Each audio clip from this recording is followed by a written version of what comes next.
ഏവർക്കും എൻ്റെ വിനീതമായ നമസ്കാരം. ഈ ഒരു വിജയദശമി നാളിൽ, മഹാനവമി നാളിൽ എനിക്ക് നിങ്ങളോടായി പങ്കുവെക്കാനുള്ളത് ചെറിയൊരു കൺസേൺ ആണ്. ആ ഒരു കൺസേൺ നമ്മുടെ കൊച്ചു കുടുംബങ്ങളെ ബാധിക്കുന്ന ഒരു വസ്തുവാണ്. എൻ്റെ ചോദ്യം ഇതാണ്: നമ്മളുടെ മക്കൾ എക്സാം എഴുതാറുണ്ടല്ലേ? ആ എക്സാം അവർ 80 മാർക്കിനും 40 മാർക്കിനും 70 മാർക്കിനും ഒക്കെ എഴുതി വരുമ്പോൾ അതിൽ ഒന്നോ രണ്ടോ കുട്ടികൾക്ക് മാത്രമാണ് ഫുള്ള് കിട്ടുന്നത്. 81 80, 71 70, 41 40. എത്ര മാർക്കാണ് എക്സാം എഴുതുന്നത്? ഫുൾ മാർക്ക് കിട്ടുന്ന എത്ര കുട്ടികളുണ്ട് നമ്മളുടെ കൂട്ടത്തിൽ? ഒന്നോ രണ്ടോ.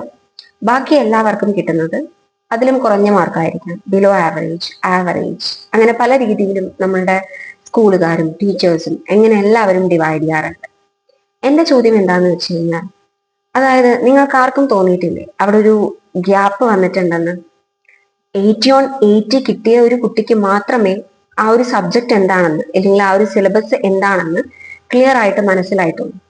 ബാക്കി അതിൽ കുറവ് മാർക്ക് വാങ്ങിയ പല കുട്ടികൾക്കും ആ ഒരു കൺസെപ്റ്റ് എന്താണെന്ന് ഫുള്ളായിട്ട് മനസ്സിലായിട്ടില്ല.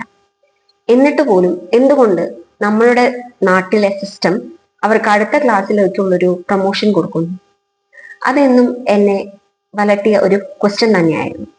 ആ ക്വസ്റ്റ്യനുമായിട്ടാണ് ഞാൻ ഇന്ന് നിങ്ങളുടെ മുന്നിൽ എത്തിയിരിക്കുന്നത്. നിങ്ങളുടെ കയ്യിൽ അതിനുള്ള ഉത്തരമുണ്ടെങ്കിൽ പ്ലീസ് ഡു ഷെയർ ഇറ്റ്.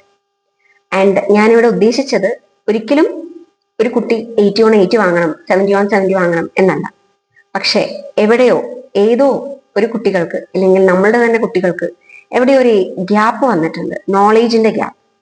ആ ഗ്യാപ്പ് ഇല്ലാതെയാണ്, ആ ഗ്യാപ്പ് നികത്താതെയാണ് ആ കുട്ടികൾ അടുത്ത ക്ലാസ്സിലോട്ട് പോകുന്നത്. അടുത്ത ക്ലാസ്സിലോട്ട് പോകുന്ന സമയത്ത് ആ കുട്ടിക്ക് മുന്നേ പഠിച്ചിരിക്കേണ്ട വസ്തുത എന്താണെന്ന് പോലും കൃത്യമായ ധാരണയില്ലാതെയാണ് ബാക്കിയുള്ള കാര്യങ്ങൾ പഠിക്കുന്നത്.